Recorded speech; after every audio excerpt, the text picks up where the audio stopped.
it's LaTanya from Smarties Style, and today I'm doing a little something different. This is obviously not a vlog. I am right now in my home office, and I decided since it's summer and I have some extra time on my hands, I would go ahead and finally participate in the teaching tag. So those of you out there that watch a lot of YouTube videos from teachers know that the teaching tag was created by Genuine Teaching and Apples and Tiaras a few months ago, and since then quite a few teachers have participated in answering the questions, and I thought, let me go ahead and get in there and participate as well. I know a couple of you have asked me to do it, and during the school year I just couldn't get my act together enough to sit down and do it. So here I am. It's summertime. It's a little late, but better late than never. So I'm going to be reading the questions directly off my phone, so I will be looking down every once in a while, and I hope that you guys find my responses helpful in some way or relatable, and if nothing else, entertaining if all else fails. So the very first question as we start is, how long have you been teaching? What grades have you taught? And tell us a little bit about your background in terms of education, internships, etc. So the first question is, how long have I been teaching? This upcoming school year will be my 12th year teaching. I have previously taught 3rd grade, 4th grade, but the bulk of my teaching has been in 5th grade. And then as far as my background, I have a bachelor's in arts in psychology and a Spanish minor from the University of Puget Sound in Tacoma, Washington. Go Loggers.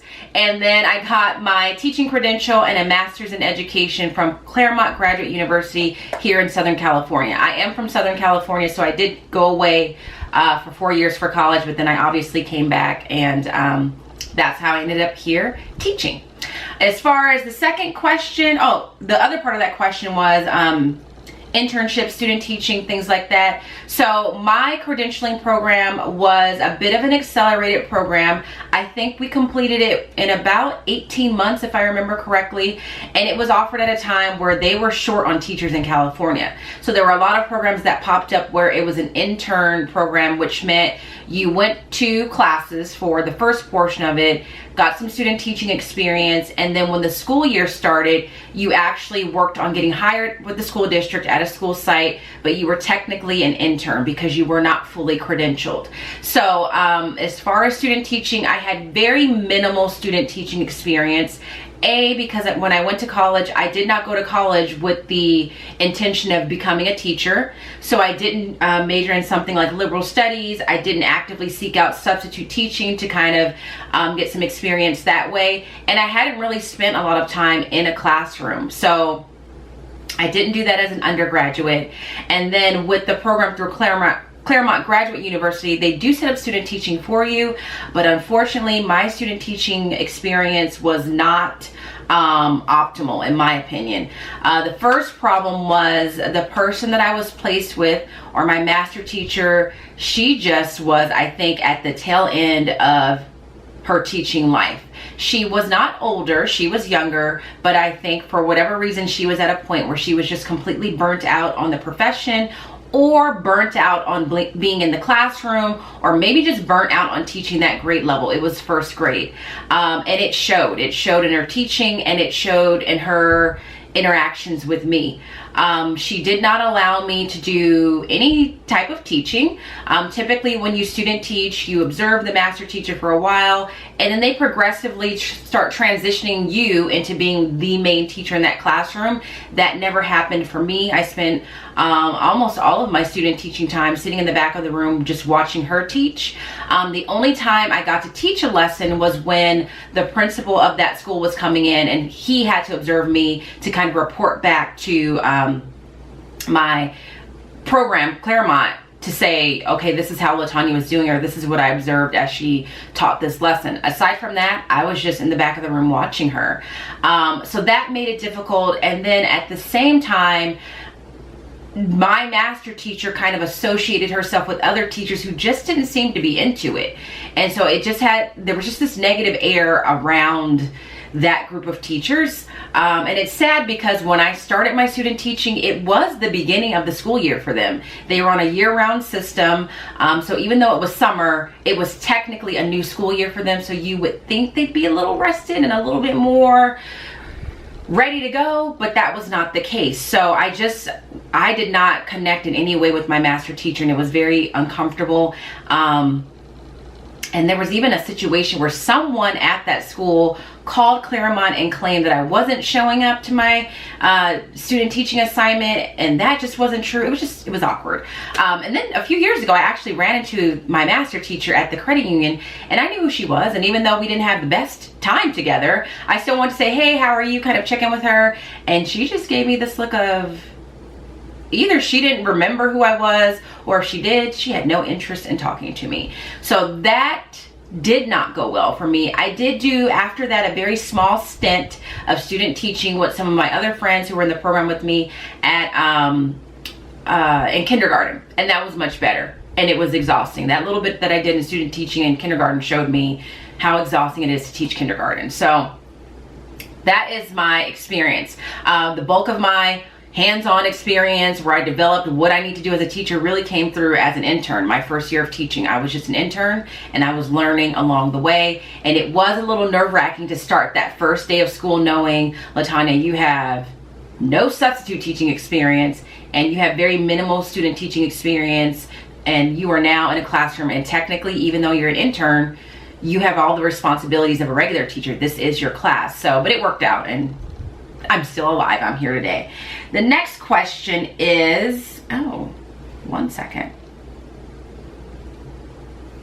Sorry, I had some technical difficulties. Anyway, the next question is, what grade do you currently teach? Where do you teach? So this past school year, taught 5th grade, and that, like I said, was where I spent most of my teaching experience. But if you follow me on my blogs, you know that I am transitioning this upcoming school year to 3rd grade, and I teach in Southern California. What is your school mascot? Again, the school I left, our mascot was the Explorers. The school I'm going to, we will be the Foxes. Next, how many students are in your class? Last year, the bulk of the year, I had about 33 students in my class. At the very end, I got a new student, and so for about a month or so, maybe 6 weeks or so, I had 34 students. And yeah, 34 5th graders is a lot, but that was pretty typical at my site. I had 34 students. My colleagues that taught 5th grade with me also had 34 students. 4th grade classes had about 34 students. So we had some pretty big class sizes at my school. What is my ideal class size? That is the next question. Ideally, because I did teach 3rd grade for a couple years, and I do know what it's like to have about 20 students, I think 20 students is pretty good. It's big enough for you to be able to do things as a group, group them up together, whether they be in small groups or large groups, yet small enough for you to feel like you can actually work one-on-one with each of them, know each of them fairly well, and not just be overwhelmed by the sheer number of students. With 34 students, that is hard to do. You want to get to know each of them very well and meet with each of them, whether it be for reading or math or anything like that, but it is difficult to do that with so many students. So I would say 20 students would be ideal. What is my favorite drink at Starbucks? This is a very tough question for me. My favorite drink at Starbucks is no longer being sold, and every time I think about it, I just get so sad about it. So a few years ago, I think they've discontinued it. It's been about maybe 3 years. They used to have this drink called the Valencia Orange Refresher, and I am telling you guys, on hot days, anytime it was hot, I would drive straight to Starbucks. I would order that drink, and that first sip was just so, it was like liquid sunshine is how I would describe it to people. It's like just drinking joy and sunshine in your mouth, and it was just tasty. It was sweet, but not too sweet, and it was just my favorite drink. And then one day I went to go get that drink, and I'm at the drive-thru ready to order it, only to be told that they've discontinued it. And every summer I ask them, is it coming back? Is it coming back? And they say no. I've asked them why. They don't really have a reason why, but that is my all-time favorite drink at Starbucks. And if you have any kind of power with Starbucks and you're watching out there, or you know the drink I'm talking about and you loved it just as much as I do, we need to start a campaign to get that back. People love their pumpkin spice lattes come fall, and they're putting things up on Instagram, and it's all celebrated. I just don't understand why the same couldn't have been done for the Valencia Orange Refresher. Why not have that be a seasonal drink? Just offer that during the summer. Why can't that happen? So that is my favorite drink technically. it's no longer offered, and I'm coping with that decision by Starbucks. But if I had to choose one now, I have been drinking a lot of their cold brewed iced coffee. But aside from that, I don't really have a favorite. There's just drinks that I always order because it's not too bad for you. Like if it's a cold day and I want Starbucks, but I don't want to be too bad in terms of calories, sugar content, and all that, I always get the skinny cinnamon dulce latte. But if it's hot and I want a cold drink, I've been going to get the cold brew. Next question. What is my favorite online resource? For me, this one, it's a tie between YouTube and Instagram. I started my own teaching vlog channel because I had seen some other ones, and I like to watch them just because you can watch them and do things. Like I always watch them while I'm cooking dinner, but you can always pick up things along the way just by listening, whether they be picture books you want to look into, something that they found on TPT that might be helpful to you, lesson ideas, organization ideas. I like the fact that I can watch something on YouTube very passively, yet still pick up some tips and tricks that I may not have thought of otherwise. Same with Instagram. Instagram is nice because I can just quickly look at it. If I see an image of something that I like, I can screenshot it or save it in my own personal folder, and it's great. So those are my two favorite online resources for teaching. As far as the next question, it says, can you describe your perfect classroom? In terms of aesthetics, like if I'm just thinking about what it looks like, I want it to feel modern, I guess is the word, or sophisticated in a way. I don't necessarily want it to feel like an old school classroom where it just is apples everywhere and cartoony things everywhere. I kind of like the idea of the classroom almost looking like a living room or something like that. So I like it to look a little bit more modern. I would like a lot of natural light. I know a lot of teachers have said that, but it is true. It's nice to just have natural light coming through your classroom. And I want it to feel very light and airy. So I'm excited for this upcoming school year because my new classroom colors are going to be yellow, gray, and white. And I think it's going to give me that nice airy feel that I'm looking for. And even though my previous classroom, the walls were all black, that was still very soothing to me. I wouldn't say it was light and airy, but I liked having all the walls be one color because it was just very soothing, very calming. So for me, ideally the classroom is going to be light, airy, soothing, calming. Might look like a living room, so I try and put furniture in it, plants. I just want it to feel homey in a way. As far as functional, it would be big enough for me to be able to move around easily without, bumping into kids. I'd be able to arrange my groups or my students in groups of 4 quite easily. And it just wouldn't feel cramped. And it would be very organized. I don't like to have a lot of things out, so everything would have its place. Bonus question, can I describe my perfect school? My perfect school would just be a school where everybody is just on the same page in terms of culture. That everybody that works there believes that all kids are capable of doing whatever they put their minds to, regardless of their socioeconomic status, regardless of their background, regardless of their race. Everybody that works at the school is passionate about what they do, believes in what they do. Everybody at the school believes and knows that school spirit is important. Just to create a positive environment for teachers, but also for kids to want to come to school, and that it's just happy that in spite of all the demands of teaching and the stress that comes with it, that in the midst of all that, we're able to maintain this happy environment, that you have administration that you believe in, and administration that believes in you and trusts you as a professional, and that you're just happy to be there. That really would be my perfect school, and I really feel good about the school that I'm going to. I feel great about the administrator that I'm going to work for. She has a very positive personality. She's very open to ideas, very open to teacher input, and all the teachers that are going there, everyone's excited. Everybody's excited by the idea of having this new school and helping to get a school started. So fingers crossed that what I feel in my heart right now is actually what plays out in the upcoming school year. Question number 9, what is your favorite or least favorite part of teaching? So I'm going to start with the positives. My favorite part of teaching is just the impact that I know it has and the fact that I know I'm doing work that matters. So one of the main reasons that I went into teaching, and I don't know if I've ever really said a whole lot about this in my vlogs, but I went into teaching because I really wanted to connect with kids who thought or who think maybe school is not for them, or they can't achieve, or only the smart kids do well.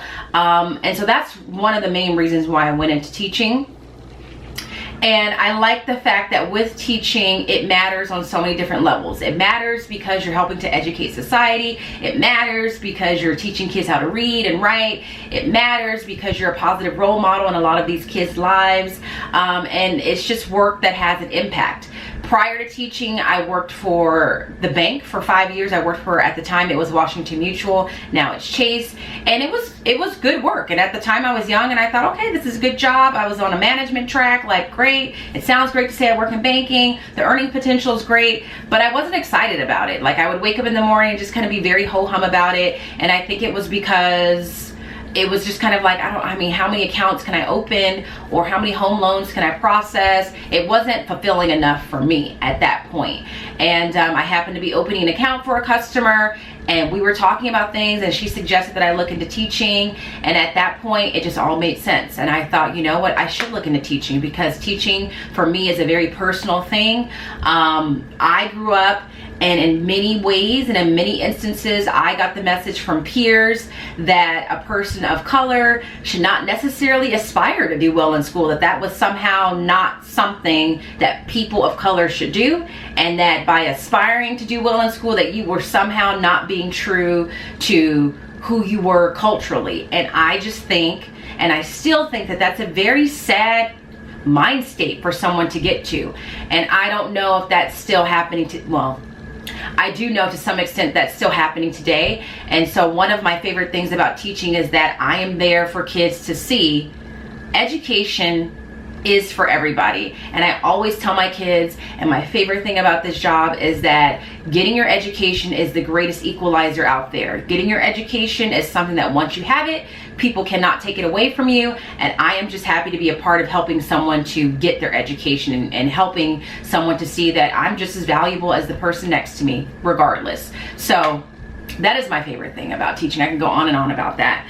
My least favorite thing about teaching is that teaching is a job where you're never done. There's never going to be an end point. You're never going to go home and say, oh, I'm done. Even when you're on vacation, you're not done, because you're either prepping for something else, like my summer break. I've spent a lot of time prepping for the next school year. Even if you tell yourself, I'm not going to work over break, you're still thinking about all the things that you should be doing that you're not doing, which sometimes is just as bad as just doing it. So it's never over. I miss going to the bank, clocking in at 10, clocking out at 6:30, not thinking about that job until I return the next day. And that's just not the case with teaching. And so it can become very overwhelming, and you can become very consumed about your job, and that makes it very, very difficult. So that's my least favorite part, but it's worth it in the end.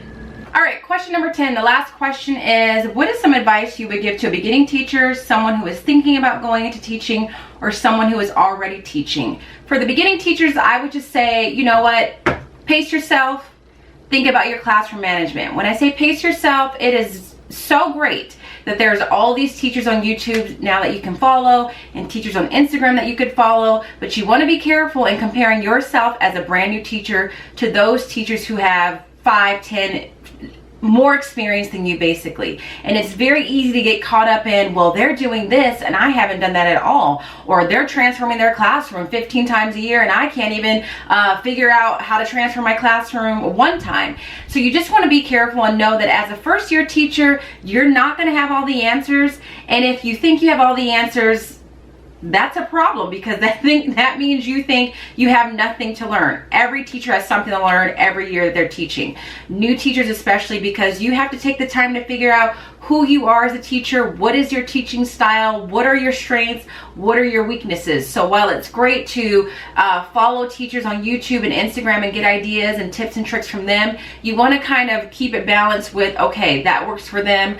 Will that really work for me? Or they're able to do that right now. Am I really able to do that right now and keep my sanity? Second to that, I would say your biggest thing you want to focus on is getting your classroom management down. You can have all these cute lessons you want and have all these grand plans of doing all these huge things and these events, but if your day-to-day management of your classroom is not in place, none of that's really going to work. So how do you want your kids to function in your classroom? How structured do you want your classroom to be? Where are they going to put things? How are they going to store things? All of that really needs to be thought about and figured out before you start looking at those big fun, lofty ideas that you've seen from other teachers.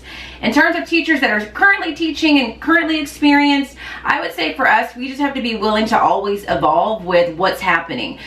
We don't want to get stuck in our ways and say, I'm going to teach this lesson because this is what I do every year and this is what I've been doing every year for the past 10 years. There are some things where it's great to do that and have those kinds of traditions, but you always want to check to see if what you're doing is still relevant to what the kids need to be learning, or is it still relevant to how kids are learning. I know I had that big aha moment when I went to the Q conference a few years ago. Prior to that, I was one of those people that said, you know what, I'm not really good with technology, I can't do it, blah blah blah, I just can't.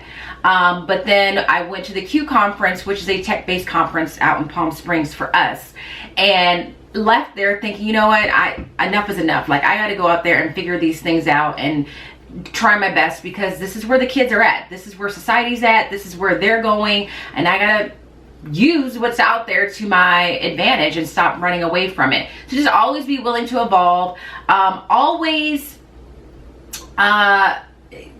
treat yourself as a professional. Make sure you present yourself the best way you can. Make sure you are passionate and believe in what you're doing, so that when you come to those hard times or where you're overly stressed, that you can hang on to those core reasons why you became a teacher. I know for me as a current teacher, in some of the vlogs, people have asked me, I don't know how you are able to, you know, do all the things that you're doing or be as involved as you are. And it really is because I truly believe in what I'm doing, and I really feel like what I'm doing is important, and I have some very strong core reasons that brought me to teaching, and that is always what grounds me in those times where I'm like, I don't know if I can survive this day or this year or what's going on. As far as someone who is thinking about teaching or contemplating it, I would say make sure that while you're thinking about it, ask yourself, why do I want to do it?